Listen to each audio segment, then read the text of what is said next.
Thank you for joining our webinar to discover Minitab Workspace, the ultimate visual toolkit to elevate your work. Just a few housekeeping notes. The webinar audio is available through your computer. For the best audio quality, please make sure your speakers or headsets are turned on and the volume is up. Some networks may cause slides to advance more slowly than others.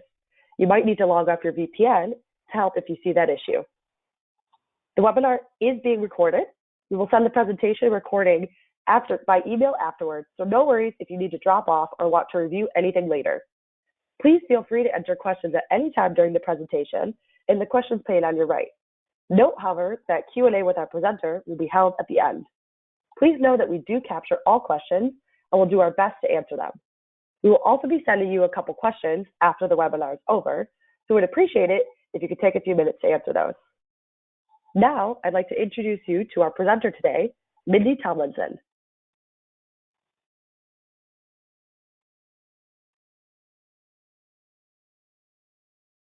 Mindy is our Minitab Advisory User Experience Designer with over 15 years of experience design, deploying, and supporting Minitab products. She loves bringing visualizations to life and was the lead designer for Minitab Workspace and companioned by Minitab. Without further ado, I'll hand it over to Mindy. Hello, everybody. First, before we begin, I just want to begin by emphasizing Shelby's warm welcome. We're very excited to introduce Workspace to you all today. And I personally am tremendously appreciative of everyone who is joining us and taking the time to learn about our newest member of the Minitab product suite. So thank you again. All right, so what is it? Without further ado, what is this thing? Minitab Workspace is visual tools for better business productivity. I'm sure that sounds great. I'm sure everyone here is looking to increase their teams, their company's productivity, and visual tools are that much more effective at communicating ideas, organizing information, and persuading stakeholders. But in concrete terms, what exactly do you get with Workspace? Well, in short, you get 90 tools and roadmaps. We said comprehensive, and we meant it. I've actually only listed about half of our tools and roadmaps here, but these are the heavy hitters. And there's a lot of text on this slide, but here's what I hope you take away from it. First, Minitab's history is rooted in the process improvement and lean markets, and the breadth of our tools in those areas reflect that. We have process improvement tools like the Fishbone, Process Map, C&E Matrix, Monte Carlo simulation, FMEAs, SIPOC, Control Plan, tools for planning a DOE. We have roadmaps for your traditional DMAIC, your DMAIC. We have Plan, Do, Check, Act roadmaps, and even Just Do It roadmaps.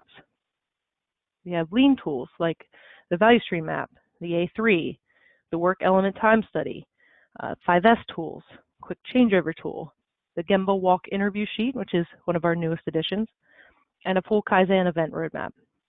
There are DFSS tools for R&D or new product development, like the Kano model, VOC tools like Voice of the Customer, a SWOT analysis, which is another new addition. We'll take a look at that here soon.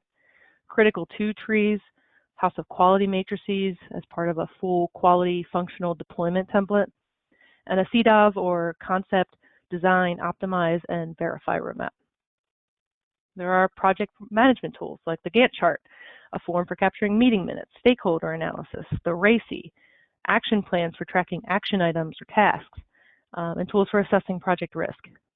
You'll notice as we're moving to the right here, we're moving further and further away from your traditional Lean Six Sigma specific tools, and that's intentional.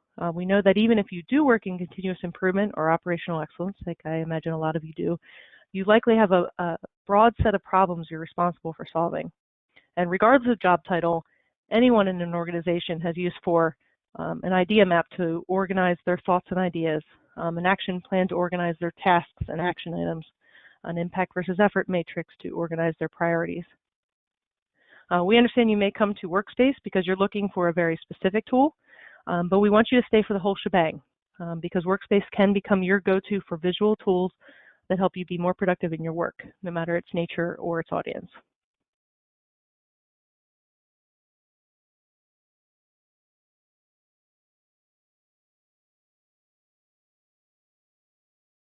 And Workspace gets you to these tools and roadmaps fast. Our goal with Workspace was to give you the tools you need and remove any barriers in getting to them. When you first open up Workspace, the very first thing you'll see is this grid of tools. They're one click away. There's a process map or a flowchart, fishbone diagram, the Monte Carlo simulation, the FMEAs, a Gantt chart, an A3.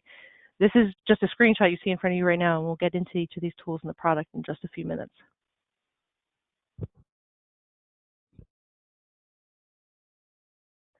And now for any of you that have experience with another of our products, Companion by Minitab, you may recognize a number of these tools. And if you've never heard of Companion before, I'll circle back to that at the end. But for now, just know that Workspace and Companion do share a number of tools, but there are also 7 brand new tools included in Workspace's first release. And just a sneak peek, be on the lookout because this is just the beginning, and we have many more coming very shortly. But very quickly, let's take a look at these 7 new ones. The first is this Gemba Walk interview sheet. This is a really cool tool. It's a lean tool. It comes to us from Toyota. But like a lot of tools that originate in lean, there's a lot of applicability to anyone that wants their business to create more value. The word Gemba means the actual place. And a Gemba walk is one where you walk the process that actually makes the things or services that your business sells. And you talk to the people that actually create that value. This tool gives you just a list of interview questions to ask these people, opportunity to take their answers, make any notes or thoughts that you have along the way. And like any Workspace form, gives you plenty of opportunity to customize to your particular business. The second is the SWOT analysis tool. SWOT stands for strengths, weaknesses, opportunities, and threats. And anyone who has seen the show Silicon Valley on HBO has already seen a SWOT analysis, done humorously, but inefficiently with Post-it notes. Our SWOT helpfully offers copy and paste and spell check, so we have one small step up on the Silicon Valley guys. This tool, like the next one, it looks deceptively simple. It's just a 2x2 matrix. But the power is in the methodology behind it. It forces you to be honest with yourself and your business and your competitors. What are our strengths? And what are our weaknesses? What are our opportunities? And what are our threats? Next up is the impact versus effort matrix. Just like the SWOT, it looks deceptively simple. But anyone here who has worked on a product roadmap or had to prioritize repairs or plan their group's projects for the upcoming quarter, any of you that have done that know evaluating what task to tackle and what order, it can be chaotic and overwhelming. A tool like the impact versus effort matrix is just one method for organizing these tasks or projects and visualizing where your group's focus should be, not on the time wasters and more on the quick wins and major projects.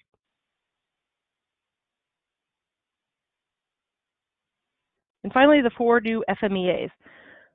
For anyone who hasn't heard of FMEA before, FMEA stands for Failure Modes and Effects Analysis. The gist of it is to assess and mitigate risk. How can our product or process fail? What will happen if it does fail? What's the severity if it fails? How frequently do we think that this failure will occur? If it does fail, what caused it? How likely are we to detect the failure or the cause of the failure? And given the severity, the occurrence, and the detectability, which failure should we prioritize preventing? And finally, what will we do if it does fail? What's our plan? So here at Minitab, we used to have just a single all-purpose FMEA. Now we have 2 flavors, if you will, of FMEA. We have the PFMEA and the DFMEA, one for process and one for design. For both PFMEA and DFMEA, we have 2 versions of each. We have the traditional methodology, which has been around since the 40s. And 80 years later, we have the next big thing in FMEA, which is this new methodology recommended by the AIAG and VDA. AIAG you may be more familiar with. It's the Automotive Industry Action Group. They publish a bunch of handbooks, software training, etc. Recommend things like the number of samples you should run in a gauge R&R. They've informed a number of our statistical features in the quality menu and Minitab statistical software. VDA stands for Verband der Automobilindustrie. My apologies to any native German speakers. And it's the German counterpart to the AIAG. So last June, these 2 organizations, after a good many years of working together with OEMs and automobile manufacturers, released joint recommendations that resulted in some rather big changes to the FMEA methodology. So now Workspace has 2 FMEAs that support both the traditional and the new join guidelines. So 2 flavors, 2 types, makes for 4 FMEAs in Workspace. All right, so enough of the warm-up. Let's get to the main event. So I'm going to switch over to Workspace. We're going to hope this goes smoothly. Okay, so again, this is what you will see when you first open up Workspace. You'll see this grid of tools over here on the left. You'll see project roadmaps on the right. We're going to get into the project roadmaps towards the end, but I'm going to start with these tools on the left. And the first thing that I'll point out while we're here is that if you remember, I claimed 90 plus tools, and this is only what 15. So the top 15 that you see here, this is intentional. These are the tools that we know people use most often, or that people search for. People just will recognize. So they're up here on the top, but the full list of tools is available to you. If you click this link down here, show full list of tools. And you can see this is a very long list. If it's easier, you can just search. For example, you can see I've already searched for the brand new SWOT tool. And then I can pin tools to the top so that when I open up Workspace, this SWOT tool is right there at the top available to me. Normally it would not be. All right, so let's jump in. The very first tool we're gonna talk about is the process map or the flow chart. This is probably our most popular tool. It's the one I personally use the most often in Workspace. It's one that I know everybody in an organization, regardless of job title, has use for. So quick orientation where we're at right now.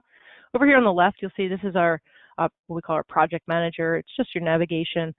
Here's the name of your project. This one is creatively named project so far. And this is the tool, the process map flowchart. I can rename this if I want. Right now I only have a single tool. I can add more, and I'll do that here in a little bit. This is our main workspace for tools and where Workspace gets its name.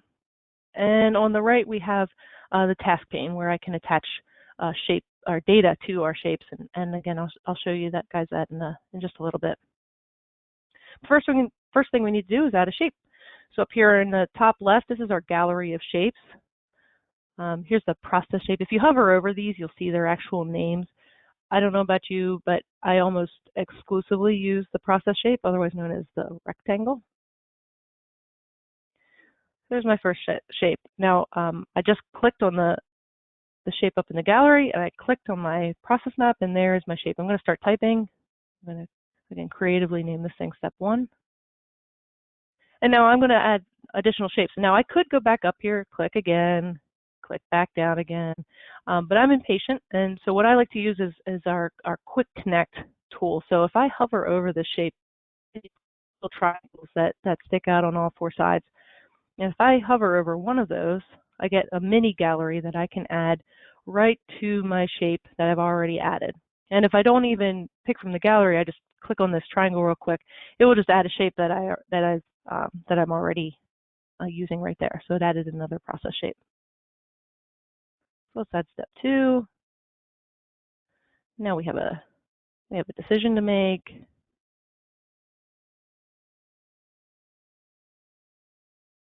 Call this one step 3A.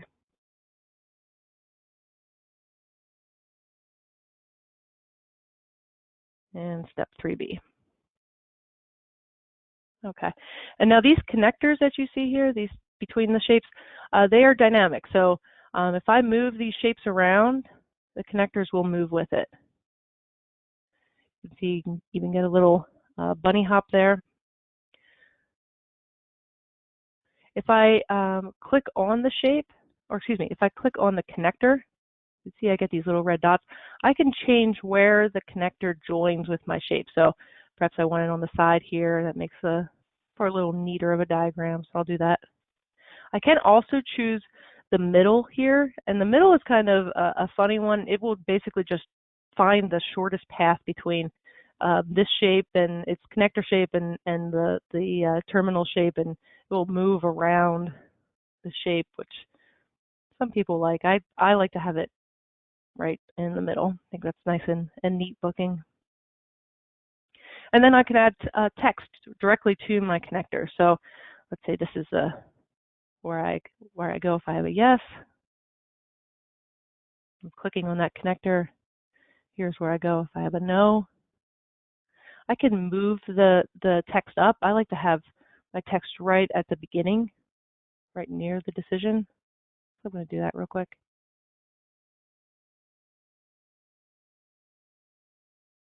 And the other thing you could do with that quick connect, which is when I hovered over here and I got my little triangles, if you have two shapes that are already next to each other, I'm going to connect these two, and rather than draw a new shape, it helpfully detected that there was a shape already there for me, and it went ahead and connected it.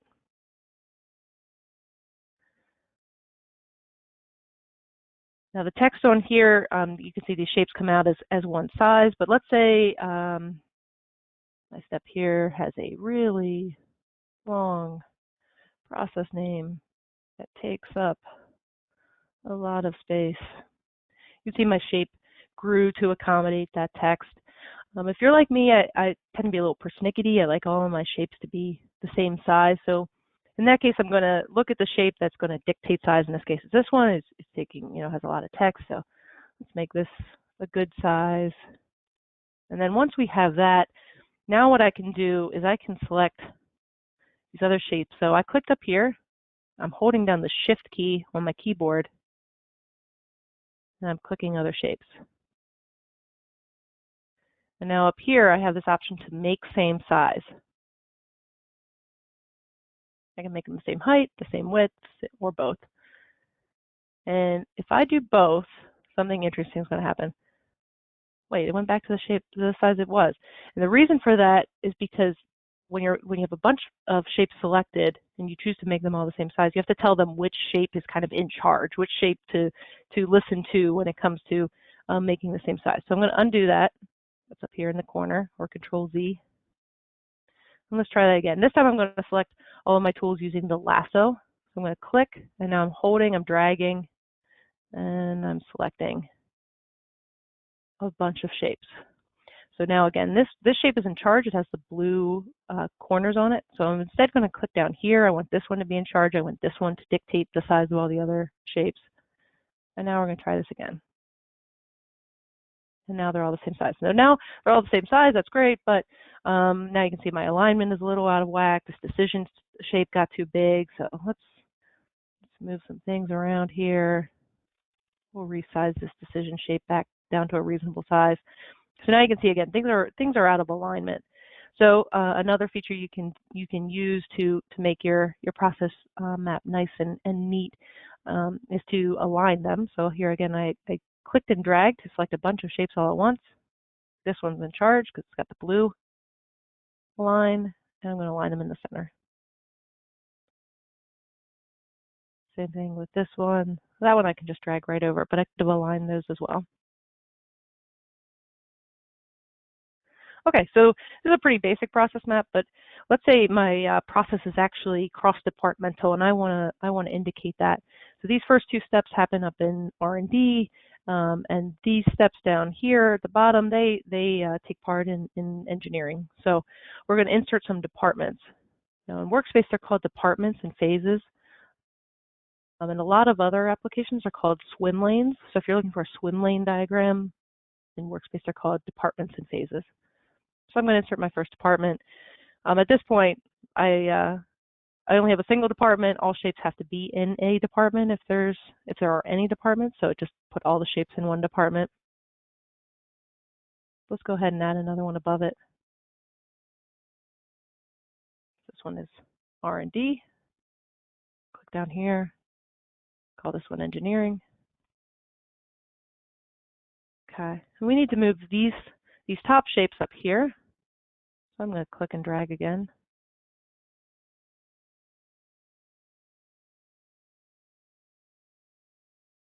And I can't fit step 2 up there. So let's just put this right here. And then I'm just going to drag. First off, I'm going to fix this because this bothers me. We're going to get our alignment right again. There we go. Okay, so now I'm just going to drag this line down, and my shapes are moving with it. So sometimes that's helpful. You want your shapes to move with your departments. In my case, I created my shapes before my department, so I kind of want to move my departments around my shapes. So this is a really key trick. If there's one thing to take away from the process map section of this webinar, this is it. Hold down your Alt key. Alt key on your keyboard holds a lot of power. So I'm going to hold down the Alt key right now, and I'm going to click and drag again. And now all of a sudden I can move these departments without my shapes moving with it. And make this guy a little smaller. Okay. And same thing with phases. If I move this without holding the Alt key, you can see my shapes move with it. If I hold down the Alt key, which I'm doing right now, they move independently. Okay. So now I have a cross-functional process map, or one with swim lanes. But it's a little plain, so let's gussy it up just a little bit. I'm going to, again, click and drag, select all of my shapes. Let's give it a nice teal color, let's say. And this is a design trick, if you will. Monochrome is in, so these borders that are gray and the inside is blue, we're going to make them the same color, so they look nice. Now you can see it also put the fill on my connectors, and I think that's a little bit much. So I'm going to click, I'm holding down the Control key, and I'm going to click multiple connectors, and let's take the fill, make that a little lighter for those things. And now this kind of clashes with this blue background. So let me select my departments. Let's give that simple gray background. And these rulers and the grid, that's really helpful when I'm building my process map, but now I'm ready to present it. So let's turn that off. If you go up here to this View tab in the ribbon, you can turn off the ruler and you can turn off the grid. And now it's ready to present.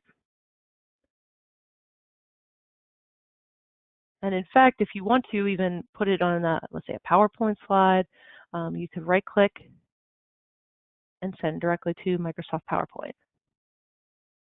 I'm going to do this, and hopefully it doesn't make my presentation later go crazy. So I have a PowerPoint presentation open, so I put it way down here at the bottom. And now I can present from this.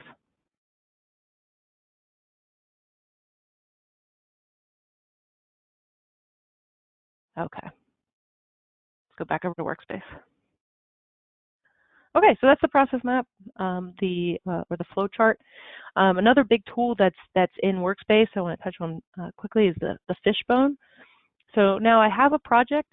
I could go and start a brand new project. I could go back out to that grid. I could pick the fishbone and get started. But let's say my fishbone and my process map are somehow related. So I can add additional tools to the same project. So right now my project is here. It has a process map. I can also add a new tool. I'm going to click that here. And again, this is the list of all of the tools that are included in Workspace. I'm going to narrow this down and go into the fishbone category. See, there are a couple different fishbones. I'm going to choose the man-machine materials. Now, this is a fishbone that just already has some branches on it. It already has these kind of categories for potential causes of the problem that we're trying to solve. So it falls into the measurements category, the machines, the man, the methods, the materials. Unfortunately, they couldn't think of one that started with an M for environment. I've heard of milieu before, but that's kind of goofy. So we just go with that random E in there. I'm going to click and drag again, just like in my process map. I can click and drag to select a bunch of these nodes, and I'm going to delete them because these are just placeholders. Now, one of the best features in Fishbone, one that I use all the time, is over here on the right in the task pane. We have what's called brainstorm list, and what's useful about that is I could, instead of using this, I could go over here. I could select one of these, and I could add a child. And I could add another child to that one, or I could add a sibling, things like that, and then click in, and in those nodes and start typing. But instead, how people actually brainstorm. You're sitting in a room, and you guys are, you're talking, you're trying to discuss the problem, and what are some problems, and people are just like throwing out ideas, right? So you're in charge and you're typing. Someone says, okay, well, it might be a bad sensor, or maybe, well, the supply is bad. Well, our manuals are out of date. Put that up. Someone says, we didn't actually train our operators. That's a problem. Even if we did, maybe the operators made errors. And people say, well, what kind of errors? Well, sometimes our operators are distracted. Sometimes they're just tired. So people are throwing out these things, and you're just typing, and then what you can do is just click and drag these. So a bad sensor, that's a problem with the machine. And I click and drag over to this node. You can see how it lights up when I'm over top of it. And if I let go, it just automatically adds that right over there. So material or bad supply quality, that's a materials problem. Manuals out of date, we'll call that a methods problem. No training, that's definitely a man problem. Operator errors. And then I'm going to hold down the control key again to select multiple things. These are my kinds of operator errors. So I can just build this thing right live, right as people are throwing out ideas. I can drag them back. If I want to move them back to the brainstorm list, I can move them around to different nodes. And then the layout is under your control as well. So again, I'm a little persnickety. I like my fish bones to look like they're really flying through the wind. So I like all of my branches to go backwards. So this guy, I'd really like it to be on the other side. So I'm going to right click here, just switch sides.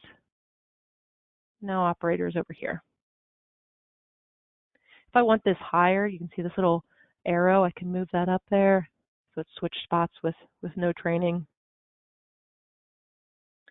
And now the other thing about fishbone, everybody recognizes the term fishbone. I don't think it's always necessarily the best layout for this type of material, especially if it's sparse like this one. So once you have your fishbone, even if you start with a fishbone and you have all of your nodes on here and they're organized, you can at any point change the layout. That's up here under type. So I'm going to click type, and I'm just going to do a right tree. This might be a little bit easier to see. Or we can start from the top and do a CT tree. You can see how when it goes down a level, this is my first level, you can see how these things spread out horizontally. And then on the next level, now they're starting to be stacked up vertically. So that's outline level. That's something else that you might want to tweak when you're in your brainstorming tools, like a fishbone. I can change this so you can see how the second level is when it starts going into outline mode. I can instead change it to third. Watch what happens over here with operator errors and no training. See how it switches there. So now it's going to say, all right, well, we're going to wait till the third level until we go into this outline mode. And before that, we're going to keep spreading out horizontally. Now, once you have a tree of any size, you probably really don't want to go beyond 2 or 3, but that is an option that's available to you.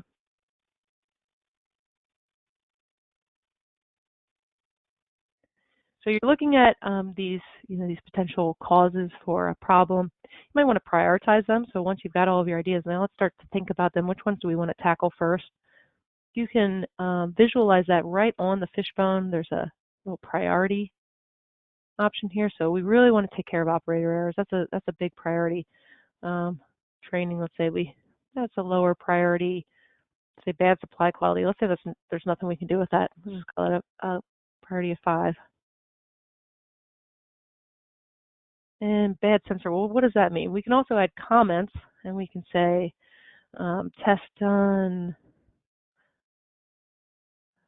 by J. Donnell on 320. Now there's a little comment here, so I can hover over that. Just a way to store some additional information in one compact layout.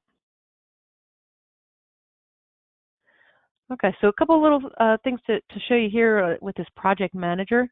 So you already saw how you can add additional tools. You can also add folders. I'm going to right click here. You can see insert folder. It might be useful if you have a bunch of tools, you want to organize them in some way or another. You can do that. You can click and drag these tools into folders. You can also insert what we call related documents, and that's any other kind of file that you might find related to your project that isn't already a tool in Companion. Let's say you have data in an Excel file, or you have some kind of SOP in a Word document. You can go and insert those. So I'm going up to the Insert tab. I can also do that from that right-click menu that I showed you already. Everything is also available under this Insert tab. And I can attach a related document. Just browse out for a file. That's kind of nice just for organization, just keeping things together. You can also insert a Minitab project file. So let's say we said, you know, we never actually performed a measurement systems analysis. That's definitely a problem. We're going to put that under measurements. So, well, let's go ahead and do that. We're going to insert a Minitab project file. And it will add that project file for you. It's going to open up. And now I'm ready to go and actually do the statistical analysis that my fishbone pointed out for me. So I'm going to go, quality tools and go into the gauge area, and I'm going to create a worksheet and run my gauge study. And then I'm going to save this project, and it will be saved inside with all of these other tools that are all related to it.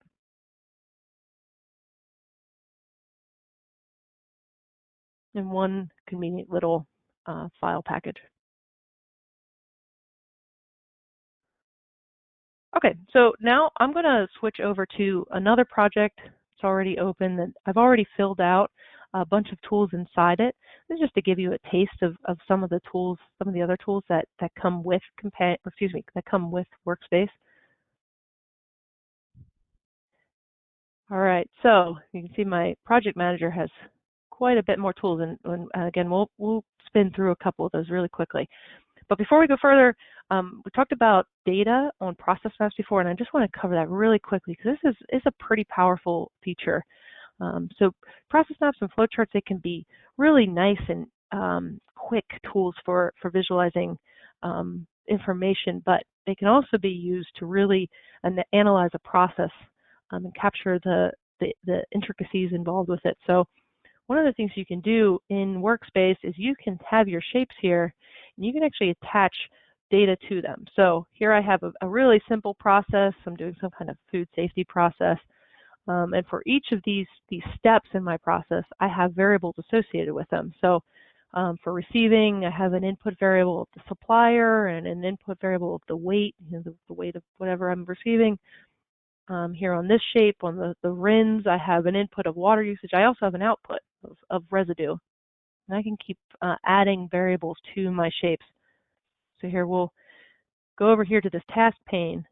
You can see here here's the data that I can add to it. So I already have a water usage. I'm going to add a new one. Let's call this RIN solution type. This is controllable. It's attribute. You can go and add as much information related to it as you want. And then it immediately displays right on top of the shape. So I can see these things right at a glance. I can see the inputs and the outputs that are important for each step in my process. I can also add data that's related specifically to the step. So over here you can see there's a variables tab. There's also a process tab. So for example, I might say, well, I know my DPMO at this stage is 400. And now you'll notice that DPMO doesn't display right away. If you wanted it to, you can control which data is displayed on the process map. It's always there, it's always available, but it doesn't always necessarily display. But again, you can control that. So again, I clicked and dragged to select everything. And now I go up to this button, Data Display. Choose this first one, select and arrange shape data. And I see a sample shape, and I can just drag these things around. So let's say I want all my variables down here on the bottom, and we're going to take DPMO that wasn't displayed before, and I could put it on the left, or I could put it on the right, I could put it way down here at the bottom again. I'm going to put it on the top. And when I click OK, You can see it moved all the variables down to the bottom, all my X's and all my Y's, and there's my DPMO up at the top. Okay, so and that's convenient for keeping track of all of your data that's associated with a process, but it's just the beginning of what you can do with that data in Workspace. One of the really powerful features that is available here is that data that you enter in one tool is available in other tools inside that same project. We call that data sharing. So, for example, over here, after my process map, I have a C&E matrix or XY matrix. C&E stands for cause and effect. So, on my rows of a cause and effect matrix, I have the inputs. So here you can recognize some of those inputs that I just had on my process map, and here are some of my outputs. And what a C&E matrix does, if you're unfamiliar, is it just analyzes the relationship, or lets you assess the relationship between your inputs and your your outputs. So antimicrobial type as an input has a high impact on my material count. Weight has very little to do with wash residue. I made these numbers up. Don't judge me if they don't make sense. But the thing that you can do here is I went ahead and I added, if you remember, that solution RINs type to my process map. So now over here on my cause and effect matrix, I could add a row and retype all of that information in, but I already entered it on my process map. So because it's already in the project, I can go and just add it to this form. So I'm going to choose select existing X variables. Here are all of my X variables. I'm going to make this column bigger so you can see them. And you can see a bunch of them are already in the C&E matrix. But here's two that weren't already. So here's my RIN solution type that I added. I'm going to check that one. And now it's here in my C&E matrix, and I can put some numbers in here. And this data is connected. So if I say, I really don't need to call this thing RINs, I'm just going to call this thing solution type. I'm backspacing. And now I go back to my process map. There's my X. It updated to solution type. All of this data is kept in one project. It's shared amongst the various tools. You update it one place, it reflects that same change in the other places. Okay, so you can see it in this project manager. I tried to organize some of these tools again. This isn't even all 90. There are more, but again, these are the ones that we really see used more heavily. And to try and organize them again, we're looking at some of the process improvement tools. So we already looked at the fishbone, the man-machine materials, specifically a process map, cause and effect matrix. There is a PFMEA or process FMEA. This is the traditional one with severity, occurrence, and detection and detectability, and then a RPN score that's calculated by multiplying those three together. There's a control plan, SIPOC, tools for planning, a DOE. To be clear, this isn't actually performing a DOE. This is just like some tools for visualizing and planning. So just things to think about when you are doing a DOE. Has the measurement system been validated, etc. One of the most powerful tools that I would put under the process improvement umbrella is a Monte Carlo simulation. So the Monte Carlo tool in Workspace, it's very powerful. What it's used for is used for taking a predictive model one step further and incorporating the uncertainty that are in the input variables. So actually, I already completed one, so I'm going to open that one instead. Okay, so this is my model. What we have here is this was a Monte Carlo study performed on test scores and in some kind of professional development course. The organization was looking to reduce the number of failed tests. So they fit a regression model to predict test scores based on inputs like instruction time, the years of experience of the students. You can see that reflected down here. These are all the inputs that go into this output to test score. They want to try and minimize the number of failures. And then they defined distributions on these, because these inputs, they're not just fixed, right? These are some of them they can control, some they can't, but they have variability associated with them. So, something like years experience, well, on average, people come in with 2 years experience with a standard deviation of a half a year experience.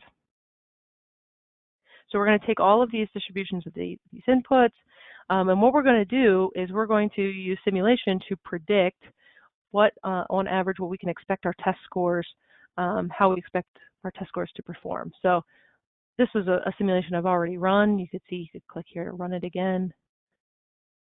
We're going to look at the results. So you can see 35% are expected to fail. That's pretty bad. All right, so what can they do to improve that? There's a next step for parameter optimization. This is included right at the bottom. So we're walking you through the exact process that you would want to go through to improve this. So parameter optimization, what we're trying to do next is we're trying to turn the knob, if you will. We're trying to say, if we could change the average number of students, it was 17, what if we can take it down to, or if it was 20, what if we could take it down to 17, et cetera. So we're going to run through a bunch of test scenarios like that, and we're going to see what we get. So here we ran our parameter optimization, and I'm going to pause here, I guess, to say there's a lot of heavy-duty math going on here, and we are skimming over this very, very quickly. For any of these tools that you see here today that have piqued your interest, maybe you've heard of them and you really would like to see how Workspace does them, or maybe this is the first time you're seeing them and you'd like more information, please don't hesitate to ask. We don't have a ton of time today, but do reach out and we will be happy to follow up. So they improved their failure rate down to 14%. The next step then is a little trickier. It's what we call sensitivity analysis. And what this is doing, well, it might be easier to change the average, the average year's experience, the average study time. It's going to be harder to change the variation. So we do that as the second step. But this tool, what this does is it tells you, okay, so if you're going to try and reduce variation, what's going to give you the most bang for your buck? So you can see for study time, it really doesn't matter. It really doesn't matter. This line is pretty flat, where something like blue, you can see the students per class, that's going to have a high effect. If we can really reduce the variation in that, we'll see a big improvement.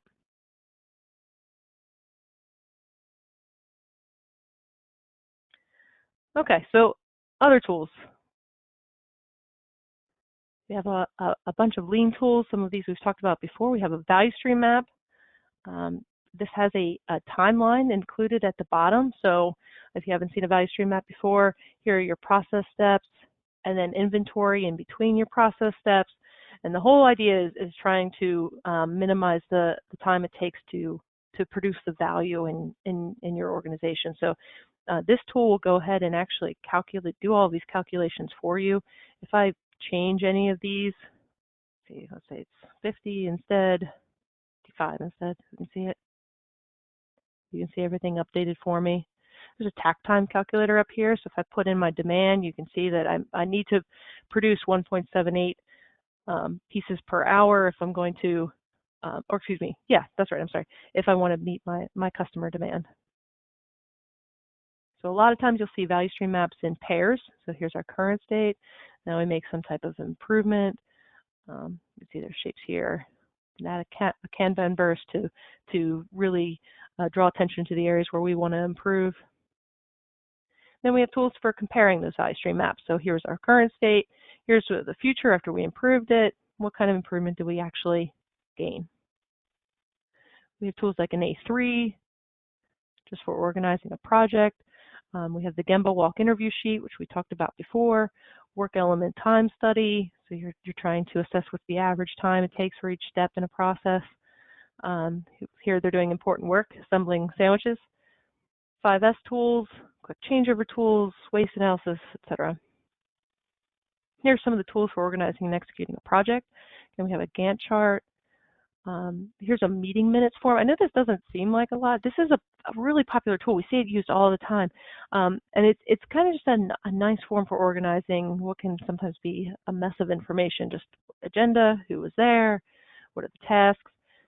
And while I'm on this form, it's a relatively simple form, so I'm going to use this opportunity to talk very briefly that any of the forms that you see in Workspace are customizable. So if you don't have a form that you need, a tool that you need, it's possible you can go ahead and build it yourself, or you can modify the ones that are already in Workspace. This is a whole topic in and of itself, so I'm not going to go very deep, but just to give you a taste of what's going on here. there's a design mode over here. So here's my form in the mode of changing its structure. So I'm going to go and I'm going to insert a column. Let's say we want to keep track of department for my attendees. We're going to move this over so it lines up nicely with everything else. And go back into the fill out mode.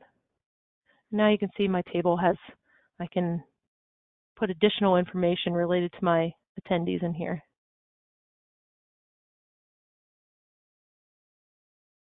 So on.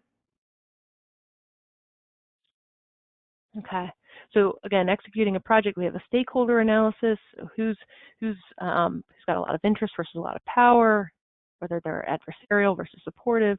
We have a RACI. This RACI stands for responsible, accountable, consulted, or informed. It's just a way of seeing really quickly at a glance, a nice visual tool for seeing who is responsible for certain tasks within a project, who's ultimately accountable for it. So the red is the accountable. Who just needs to be informed, and who needs to be consulted. Action plans for keeping track of action items or tasks, tools for assessing your project's risk.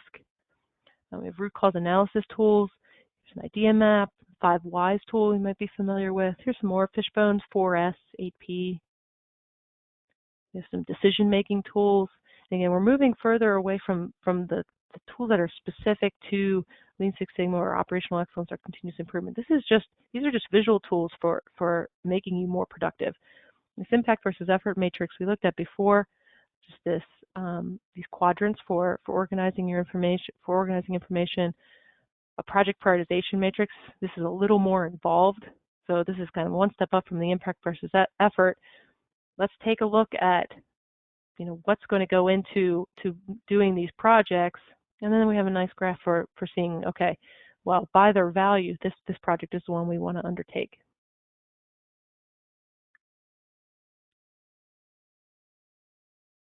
And here's a solution desirability matrix out. This is personal opinion. I think that this tool is a bit underappreciated. I think in part because of its name. Sometimes you hear weighted criteria matrix instead, which I don't think is much of an improvement. Solution desirability matrix sounds a bit like a dating app for statisticians. And I can say that because I'm a statistician. But despite its name, it is a handy little tool. If you've ever tried to decide between a bunch of options, you wrote out a big pros and cons list only to see no real clear winner. Everybody has some amount of pros and some amount of cons. Nothing stands out to you. This is a great next step. It's pros and cons list on steroids, basically. So in each row, you're going to list the options that you're choosing between. In this case, we're choosing an air conditioning system for a warehouse. And then we look at our criteria for evaluating or assessing these options across the top in our column. So we want to see, low setup costs, low operating costs, easy maintenance, durability. And then we weight those criteria. So something like operating costs, we want that's really important. Right? Those are ongoing costs. Whereas something like setup costs, maybe that's not as important. That's a one-time hit, so we're gonna weight that a little bit lower. If you want all of them weighted equally, you would just keep all of these at 1. That would work the same. And then you go and you see, okay, well, for all of our options, these are all of my made up air conditioning systems, how well did they perform against each of these criteria?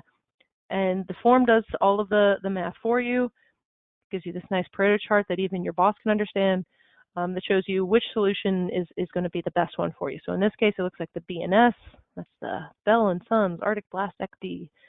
And you can see that it's fairly high or above the next down. What's nice about this is you can change this on the fly. If you show this to your boss and they say, okay, well, look, I know it's just a one-time hit, but setup costs are important. We really got to emphasize that. We don't have a lot of disposable capital at this time. All right, so we changed that up. Let's see how it impacted things. And not much, right? BNS is still our top. Now we have our Goodell option as number 2, but BNS is still the winner. So you can kind of do these what-if tests to see which solution is going to be best for you. All right, so decision-making tools. Now we're down here at tools for developing a new product or service. Here's a DFMEA, Design FMEA, And now this one, I told you again, there's two types of each of the process FMEA and DFMEA. We saw the traditional one up above for the PFMEA. Here's our the new AIAG VDA version of the DFMEA. If anybody's unfamiliar with it, what they did is they changed the scoring, and this I think this is a really good change. This is just personal opinion. What you'll see is that for things that are failures that are highly severe, regardless of the occurrence, regardless of the detectability, that's high priority. Whereas something that maybe isn't that severe, even if it's not that detectable and the occurrence is fairly frequent, it's still only medium. Whereas if you were just multiplying these together, here we go, 5 times 5 times 10 is 250, versus this one is 10 times 6 times 1, that's only 60. So before, in the traditional methodology, this one up here would not be prioritized very highly, but in the new methodology that the AIAG and the VDA just put out, we're really emphasizing severity, and so you'll see that reflected in the DFMEA and PFMEA for the AIAG VDA guidelines. We have a Kano model. This is for product development, like what kind of requirements or product features are categorized by their appeal to your customers. A Pew matrix, again, voice of the customer tools, so that SWOT analysis we looked at before, and even a full house of quality matrix, and it's actually matrices. There's 3 in the series. I'm running out of time here. The last thing I wanted to emphasize is that a lot of these tools, while they are used for making decisions or organizing information, sometimes they're good just for visualizing information. Here's one I made for working from home effectively. Some tips that had been put out in a newsletter by our organization. Here's a process for onboarding new employees. You can see this one's a lot more involved than the one we saw before.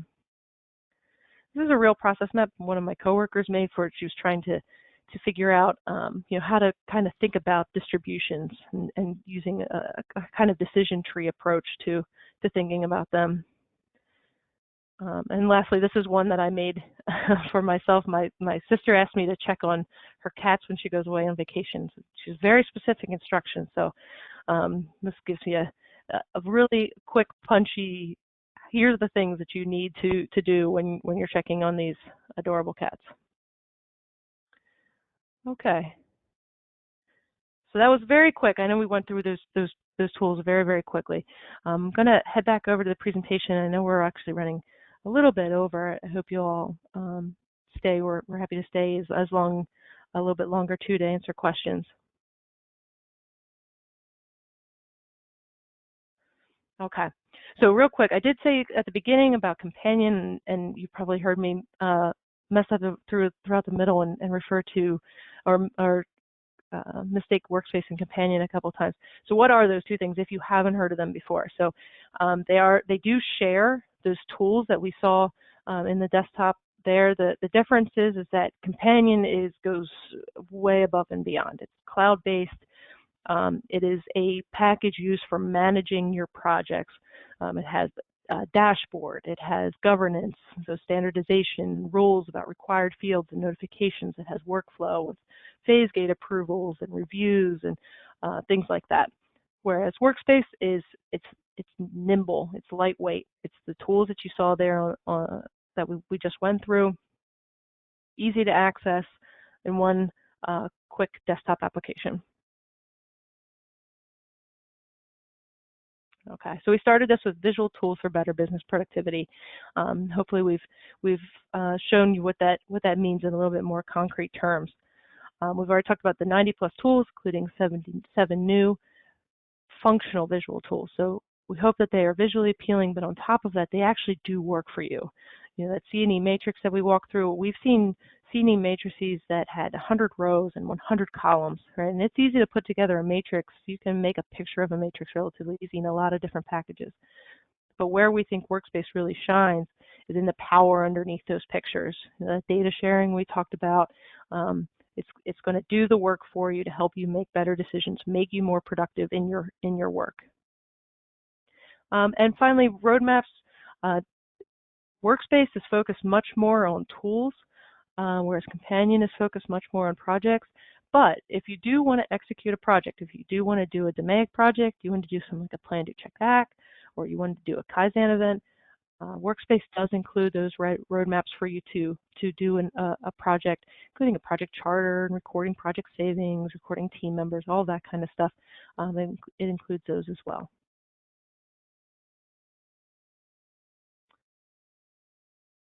Okay, so with that, I'm going to hand it back over to Shelby, and thank you again for your time.